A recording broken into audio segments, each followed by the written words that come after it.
movie.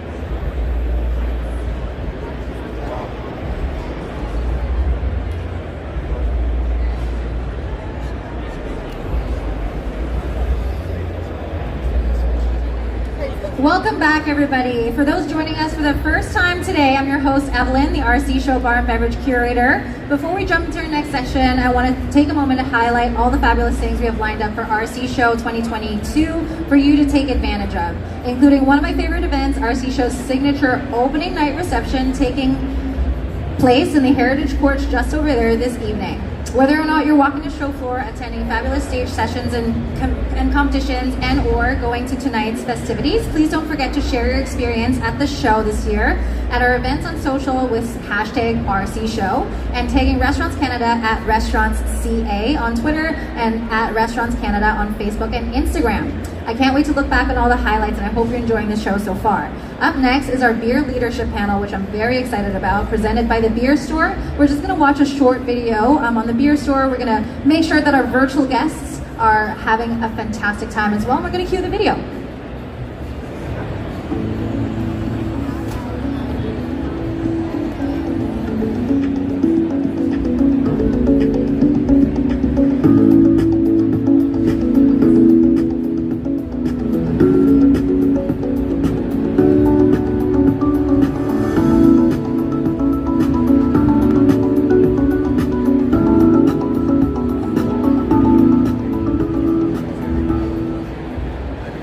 Amazing. Here we have an esteemed panel of beer industry leaders who will discuss innovations and practices currently being implemented that are allowing them to extend their brand presence into the new markets. From RTDs to non-alcoholic trends, learn how beer industry has shifted, how the pandemic affected their decisions on current market releases, and how this can help your businesses be more successful. I can't wait to welcome our moderator to the stage, Jay Wilson, who's the Vice President of Logistics for The Beer Store. We have Emma Barrett over here, Head of Marketing for Mill Street Brewery, Labatt Canada. Darren Cole, Director of Innovation for Labatt Canada.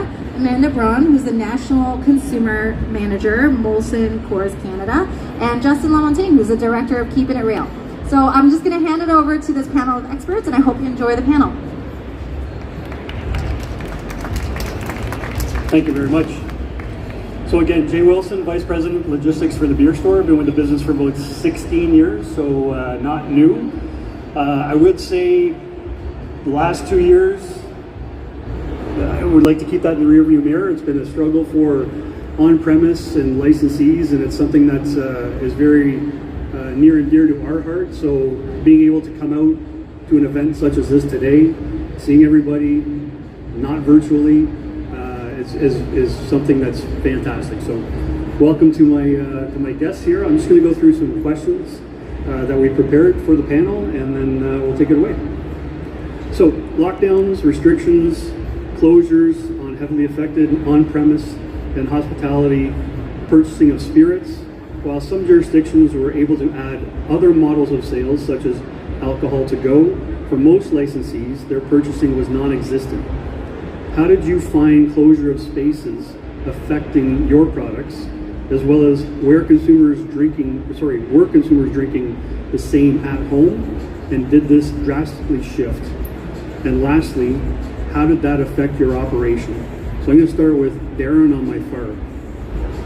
Thank you. So I think the initial reaction to everything that was changing was safety first. So whether you're an owner of a restaurant, whether you were in a supplier like us, that's where we pivoted our focus to originally.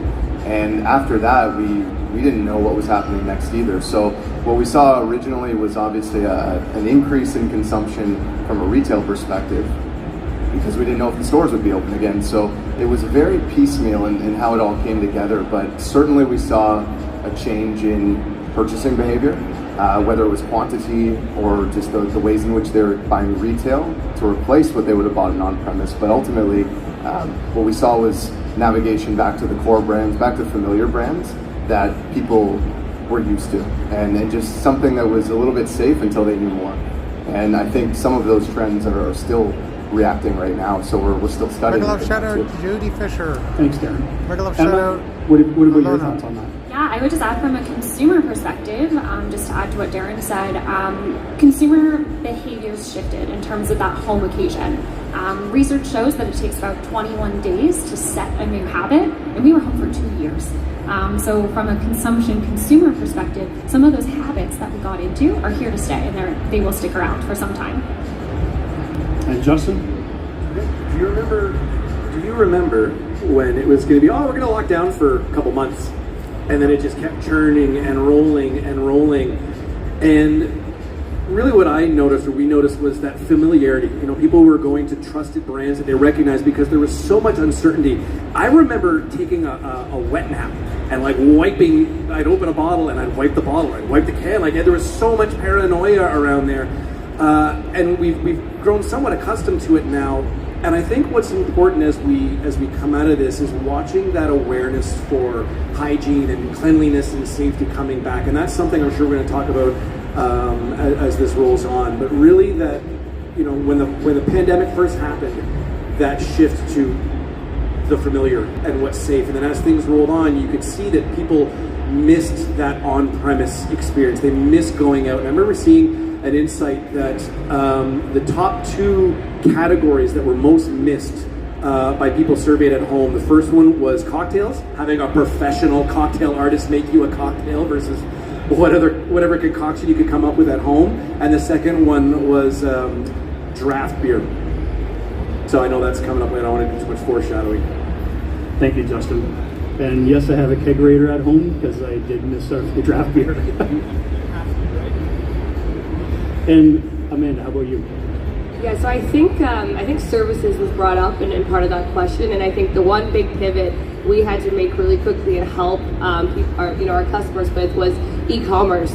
You know, if we can't actually have the guests show up in the restaurant and get that amazing experience, how can we make the customer feel like a guest in their consumers' homes to continue building that relationship with consumers and offering them something special, and then ultimately figuring out how do we then take that and then bounce them back to the customer, to the outlets, because we know that's kind of where we need to focus when that was safe, obviously, to do so. So the emergence of e-commerce in an industry that wasn't totally connected with e-commerce yet was something that we had a massive focus on establishing. That's a great point. Thank you, Amanda. And going on what Justin and I were talking about draft, that used to be the bread and butter for a variety of bars, restaurants, licensees. But after repeated lockdowns, as we faced, many places moved toward packaged goods. Do you think this shift will be lasting? And how do you see service style for on-premise shifting? And I'll start with you, Justin.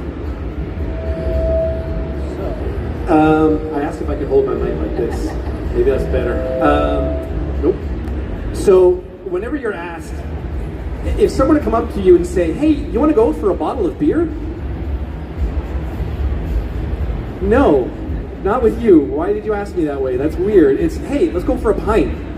And yeah, COVID took that away from us from a bit, but from a brewing standpoint, draft beer is the closest way to get a beer to you that the brewer wants, right? That draft is how a brewer intends you to drink their beer. It's the best representation. And, you know, it is the bread and butter. It's not going anywhere. It's coming back. The States are a little bit farther ahead of us in their return to market. And I was looking this morning because I had this panel today and I wanted to get my facts straight. But draft is back, you know, to the levels that it was on average in terms of consumption. And there's just this, we are social creatures. There's this need to get out and to celebrate and to have a pint, to share a pint with people. Now, the one thing that has changed, and I alluded it a little earlier, is there is a very intense and acute awareness of hygiene and best practices when it comes to drafts. So customers, guests have been at home for the last 2 years doing their research on hygiene and best practices. So it's incredibly important that the pints that we're pouring are done properly, you know, and hygienically, and clean draft lines, clean glassware. So I'd say it's coming back.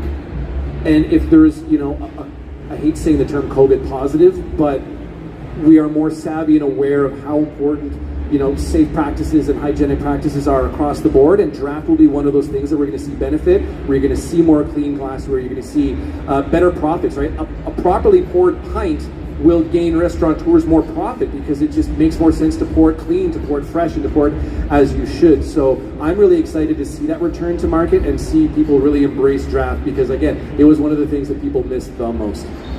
Thank you very much, Justin. And for those who don't know, Draft Services, also a division of the beer store. So if you need your lines cleaned, because I cannot agree with that more, whether it's Draft Services or another line cleaning company, that's the consumer's first taste of that product.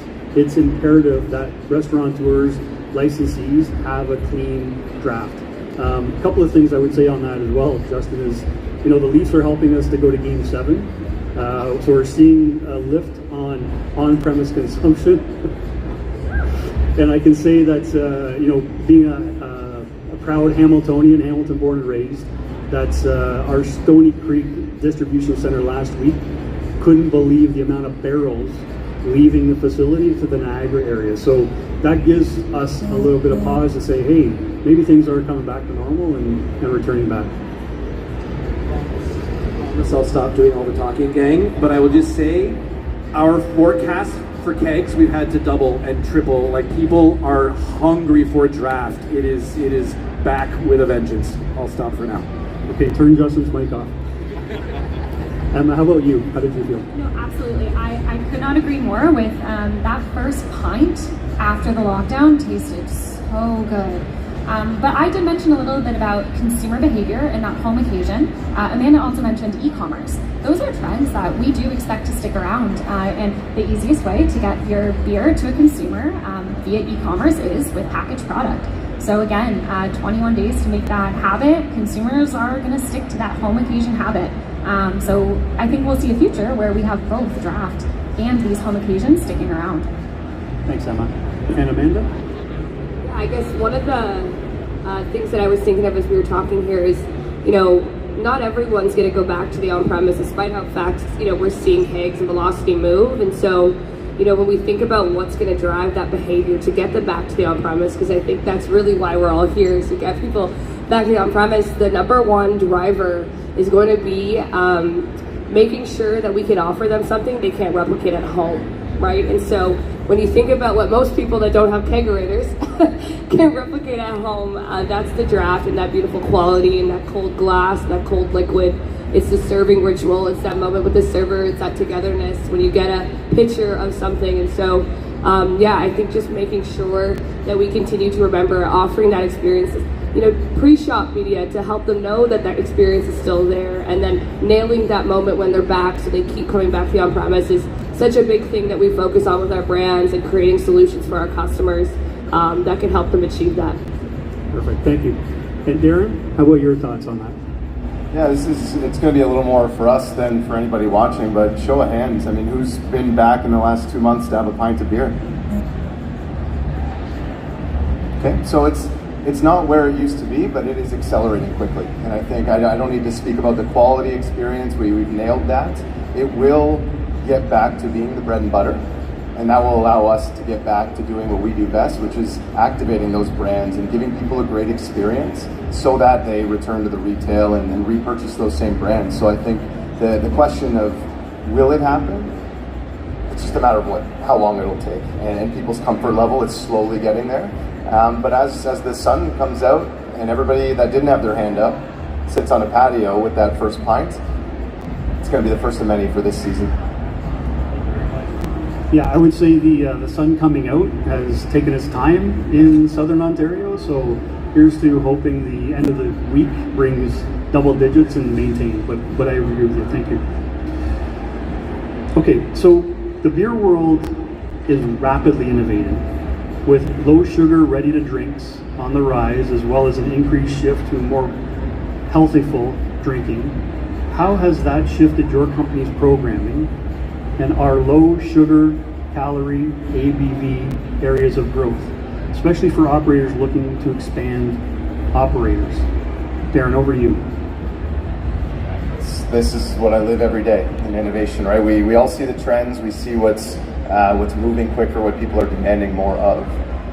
But the opportunity I always like to take with these types of questions is our number one innovation in the last number of years has had significant amount of sugar in it, and it's the Mike's extension on RTDs. This is still incredibly popular from a brand perspective. From a segment perspective, for sure, there's trends towards reducing some of that. So I think the other alternative is, we know that low sugar Seltzy was walking around here, so everybody's seen Bud Light Seltzy there.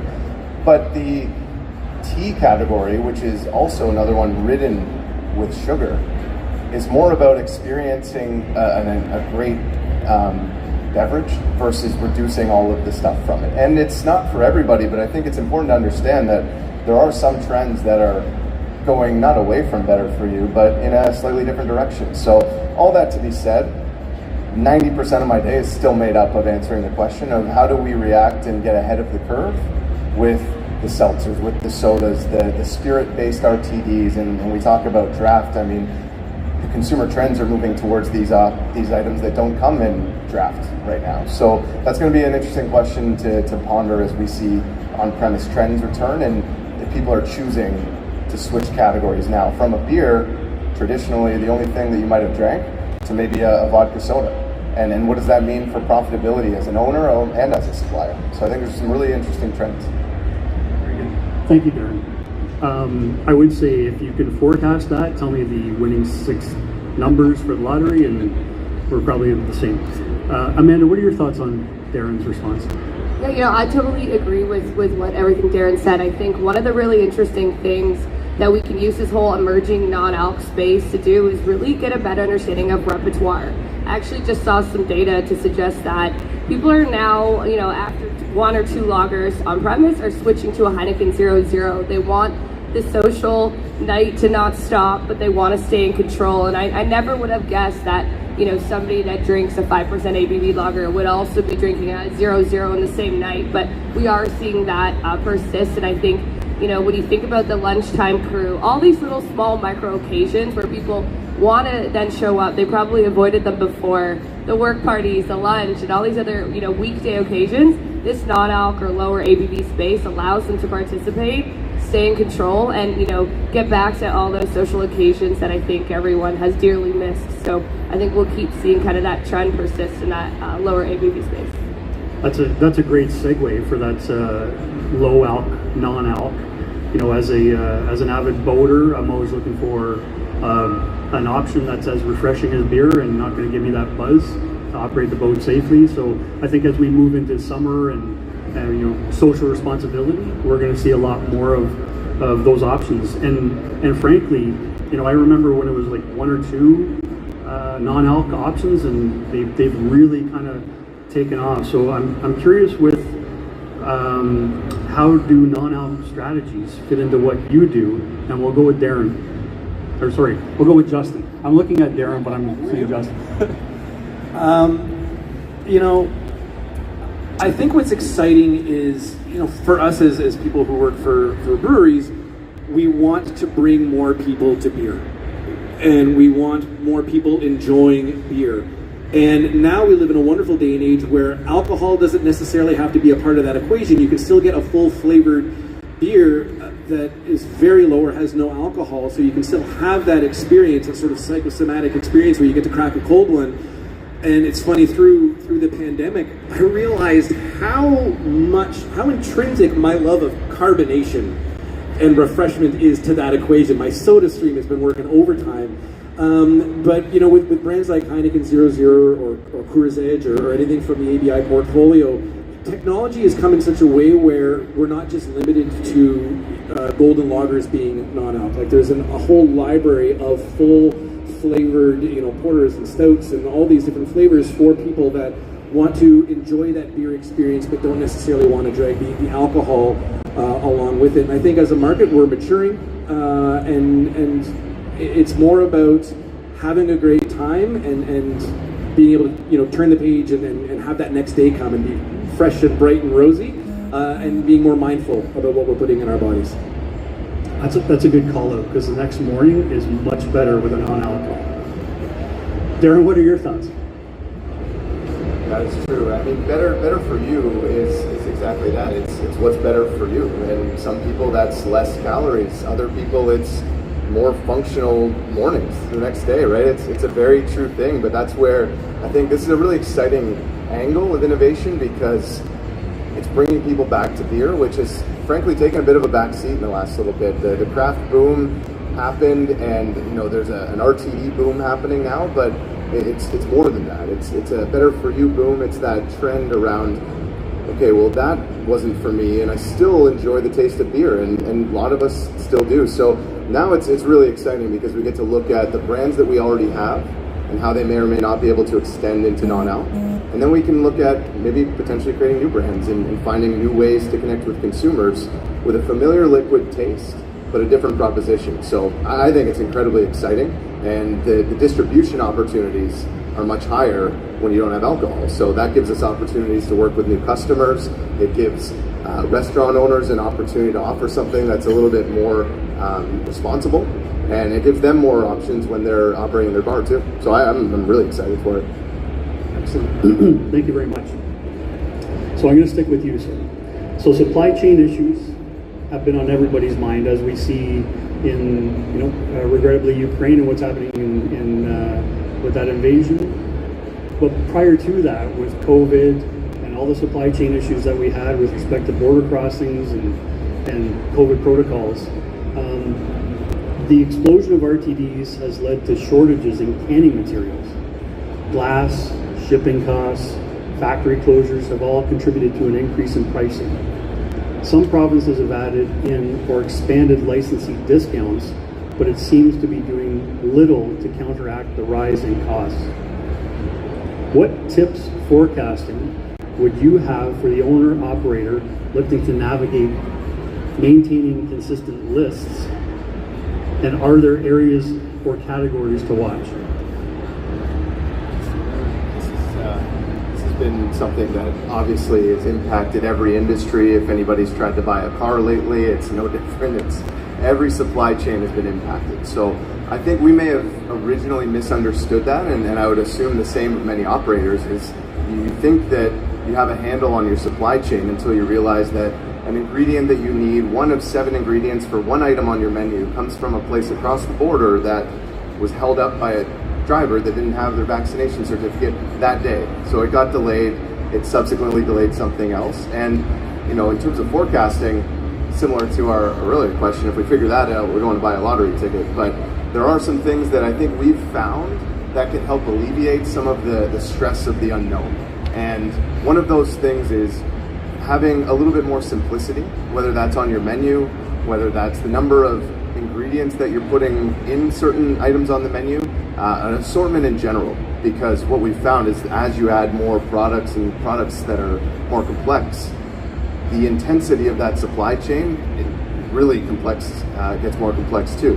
And by simplifying things down, really being hard with what on the portfolio, what in the menu is not working, what could we do without or get more elsewhere, and making those tough calls, you can really help simplify your overall supply chain requirements. And I think that's a way to at least ride out some of the storm now, but now we're trying to be proactive. So we know there's a shortage on things like cans. It's definitely not exclusive to RTDs. I'm sure the Pepsi and the Coke folks would tell you we're probably all fighting over the same resources. Sugar, caffeine, all these things that you would have asked me 6 months ago, do you think there's enough of these in the world? I would have said yes, and I would have been wrong.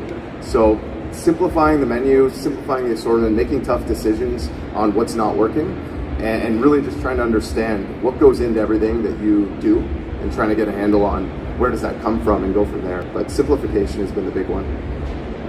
Thank you, Darren. Just on the supply chain issues and some of the things that that companies didn't expect and businesses didn't expect, and I can tell you, resourcing it seems like it's a systemic issue across the board. Doesn't matter the industry, construction, licensees, distribution, wholesale, retail. It seems like that is a real challenge as well that we're all facing. So I can tell you personally that it's something that we're building strategies around retention and traction and all those good things that come along with that to make sure that we have the people to satisfy trade. And on that, taking a step away from the product over the human experience, there have been increased calls for beer companies to have more transparency. So not only in their product or production methods, but in their staff and workplace cultures. Beers come from a variety of cultures and countries, but often the marketing in the past would focus on and be narrowed on our white male demographic. What shifts have your companies been making around diversity, equity, inclusion, and belonging in the side of work culture? And where do you think the industry can continue to do better? Am I going to ask you that? I, first of all, just want to say I love that question, and I'm so thrilled that it's being included on a panel like this. So I've been in the beer industry for 8 years now, and 8 years ago when I started, we weren't talking openly about DEI. So I'm so thrilled that we got an opportunity to speak about it today. DEI, we've come a long way and we have a long way to go. So it really starts internally. So when it comes to your own teams, your own company, you need to start with learning and education. And that's really where Mill Street started a few years ago when we really dug into this DEI journey. So the first thing is bringing in experts, bringing in speakers who can teach you about these things. One thing that we've actually done just a few weeks ago was we pulled all of our employees out of the business to have an inclusivity day where we were able to bring in speakers to discuss things like psychological safety, unconscious bias, trust. And when you kind of level set that it's a safe environment to have those conversations, those really tough conversations, you can then start to actually grow and learn. So it does start internally. But then you have to signal to your consumers and your suppliers that, hey, this is what we stand for. So I'd encourage all operators to show what they stand for within your physical spaces. So the next thing that we did is we actually created values posters and put them up all over our brew pubs. Hey, we actually, regardless of age, race, gender, orientation, this is an inclusive space and non-inclusive behaviors will not be tolerated. So we've done the work internally, we've signaled externally and in our physical spaces. So the last piece of the puzzle is really your consumer. So Mill Street Brewery was founded in Toronto 20 years ago, actually 2002, so it is our 20th anniversary. But being from Toronto, it's one of the most diverse cities in the entire world. So we know our consumers are coming from all different walks of life. So we need to ensure that we're having those really open and honest conversations with our consumers and engaging in community groups that matter to them.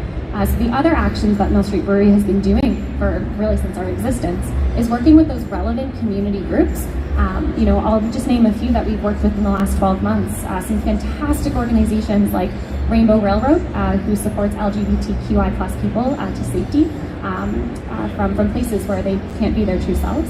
We've partnered with Cystic Fibrosis Canada. We've partnered with the Pink Boot Society, which is an amazing organization that furthers women's education in beer. We've partnered with the Toronto Asian Solidarity Fund. We've even partnered with groups like the Hangout Community Group, which supports BIPOC youth in Toronto. So again, just really activating and playing within the community groups and spaces that our consumers, really matter to them. And research shows that brands that have a purpose and have those purpose-led innovations, that's what consumers are looking for these days. They always have. But now we have set this level of trust and psychological safety where we can talk about it open and honestly. So just to summarize, it's a journey. You have to be open to the conversations, but what we've done is looked internally, ensuring our team has the right resources. We've told our consumers in our physical spaces that this is what we stand for, non-inclusive behaviors will not be tolerated. And then finally, just engaging with those community groups. So those are the three things that I would suggest to any operator to follow. Excellent. Thank you very much, Emma. Justin, what's your take on that, and what have you guys been doing? I think it's phenomenal, and I honestly thought as a privileged white man I wouldn't be asked this question. No one wants to know what I think anymore. No, exactly. We do, and I'll tell you what I've learned and why it's important is I've celebrated myself as someone who's embracing and who loves all walks of life, but I wasn't proactive enough in that message. It's not enough to just be cool with it. You've got to help stand up for it and make it known that equality matters and diversity matters. And having those discussions is what's important. We worked with Ren Navarro with Beer Diversity, and she did a session with our group. She said, yeah, everything you guys say is great, and we want to see the evidence so that if someone of a minority or a BIPOC walks up, they know that this is a safe place and that you're on their side. And even we take part in, it's called Weekend in our company, and we have these regular meetings where we learn about diversity, we learn about things that I never would have thought of a couple years ago, and I realize how much I don't know and how much more there is to learn. And for me, it's about being inquisitive and never stopping those kinds of questions, saying, okay, I'm all for equality and diversity, but am I doing enough proactively to help support, push the message forward versus just reactive? And I think the way you broke it down was great. So for me, it's really about what am I doing to help push that message and ask the questions from a position that's not my comfort zone or my background, bringing in the experts and people who've lived it and can share that experience with me so that I can have a little bit more of an understanding. Those are two really good responses. A couple of things I want to build on. Emma, your point, is it a journey? And at the beer store, it's a journey for us as well. And we started participating in Toronto Pride Parade some years ago, and we've evolved that diversity, equity, and inclusion and belonging strategy. As a VP of logistics, I'm also on the Be Proud employee resources group. So we have a group that's for the LGBTQ+ community. And every one of our stores in DCs now have the rainbow sticker, the 2+ rainbow sticker. All of our retail stores in DC, to give that point where we are an inclusive business, and we're not where we need to be, but we're moving in the right direction. So absolutely, and I think it's those are two really good responses. Thank you very much. Okay, how do you think the beer industry can continue to grow and develop in respect to consumers, and where could it be more inclusive? Are there under-approached demographics? We're going to start with Amanda.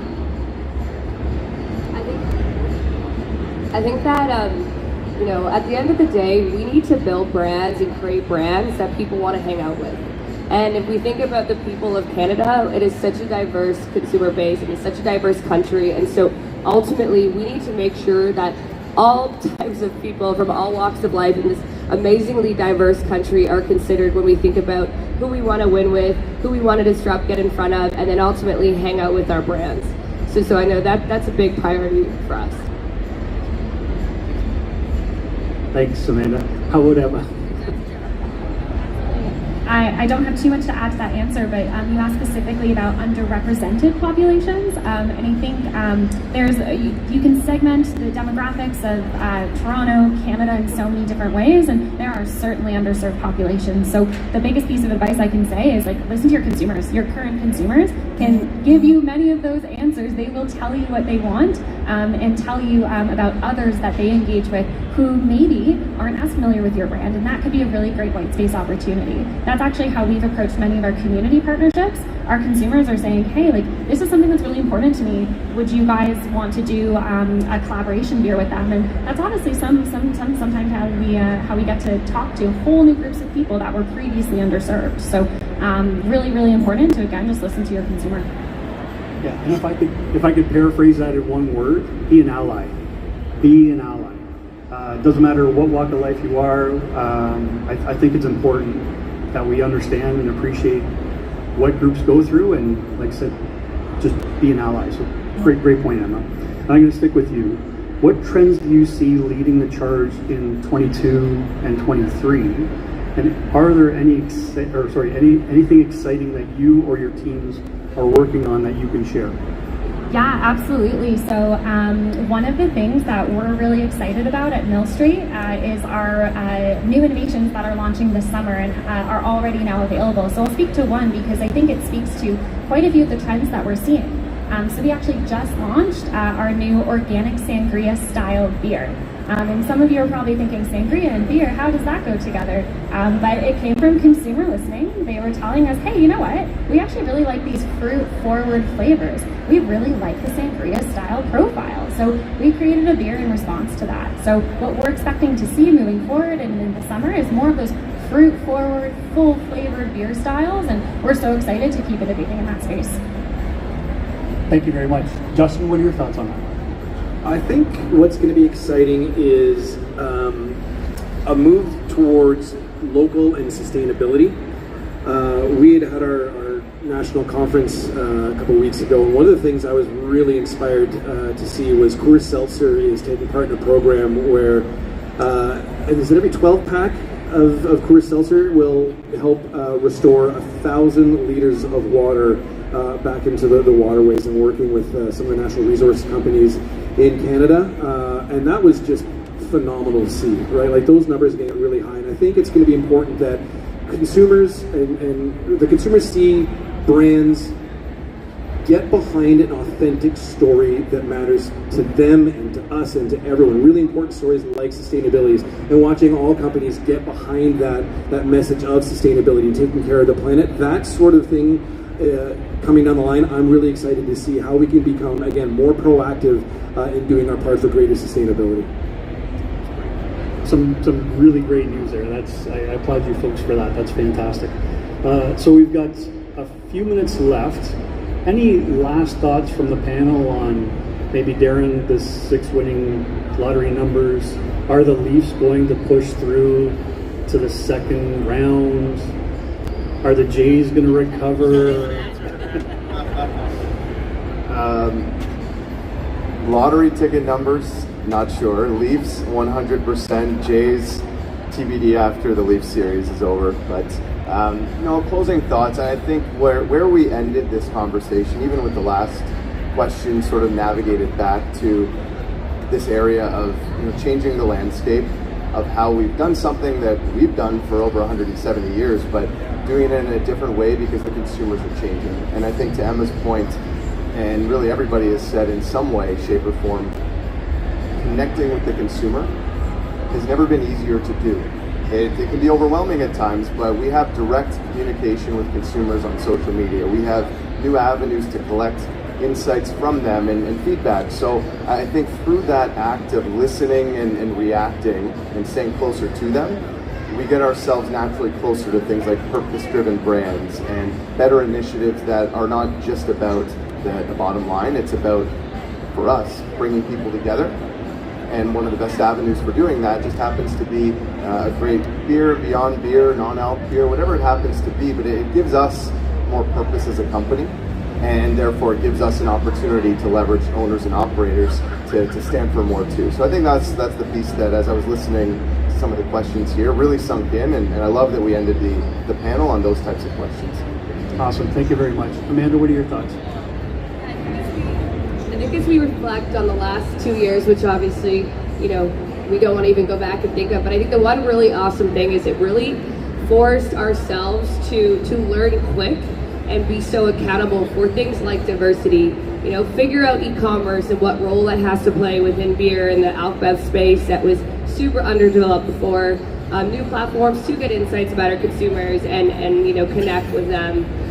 So just, from a supply chain perspective, always plan for the unexpected now. Don't just have a plan A, but a plan B and a C, and don't just assume, the first plan is going to work. I think it put us in this incredible pressure test to make sure that we are just being agile and we're thinking forward and we're thinking 3 steps ahead. So I think at the end of the day, the great outcome is that, in so many facets, it really did force us to learn fast, and I think the industry as a whole has grown and has become smarter and will continue to kind of evolve from these pressure tested learnings that we had in this pretty unbelievable situation we were just in.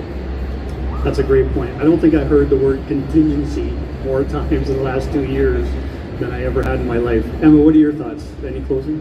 Yeah, just a complete closing thought. Just taking themes from what everyone was saying. I think the last 2 years were really tough. And what I think we all learned was a little bit of empathy. So bringing that into our brands, into our day-to-day operations, has become more important than ever. So every single person here has said the word purpose at one point. So again, brands that can activate that purpose, whether it be sustainability, whether it be diversity, equity, and inclusion initiatives, that's the trend that I think is here to stay, and I'm so thrilled that it is. So again, just leading with empathy and connecting with those purposeful brands is the way forward. Awesome. Thank you very much, Emma. And Justin? Close on me, huh? You don't know what you have until it's gone. And the stress that we have all been under and been put through in the last 2 years revealed a lot of truths that were out there. And I think on the return to market, we have a chance to defamiliarize the familiar, to start fresh, to reintroduce people to our establishments, to our homes. So much love, sweat, tears goes into your establishments and what you do. It's been a very introspective couple of years for me. I am a completely different person coming out of the pandemic than I was going in. I'm sure everyone else here as well. And one of the things I learned is we are social creatures. We need to care for each other. We need to empathize with each other. We need to support each other. We need to talk to each other. And all of those things are going to help us get out of this. And they're going to be evidence and lag measures of when we get it right. From a supply chain, talking to each other more so we can be aware of any of these headaches or hiccups that are coming along the way. Having what is plan B, C, and D? Good idea, great thought. From a diversity standpoint, realizing all the pressures that happen, across the markets. It's so important that we communicate, that we realize how social we are, that we listen. Active listening is so incredibly hard. You can listen to someone, but what did they actually say? So for me, in closing, it's we are social creatures. We are a community, and together we got through this. So together, let's take the learnings that we learned from the pandemic and be better off for it. Thank you very much. I would say as well, I don't think there was a segment in trade that was hit more dramatically than on-premise. And to your point with respect to being empathetic and understanding the plights of small business owners, medium-sized business owners surviving. And it's great to see the horizon. And like I said, what we're seeing in volume coming back with draft and folks coming back out and being in a in-person event such as this is, I'm beyond words. I want to say thank you to Amanda, Justin, Emma, and Darren for your time this afternoon. You did a great job. Really appreciate that. All you folks, thanks for coming out. Thank you very much.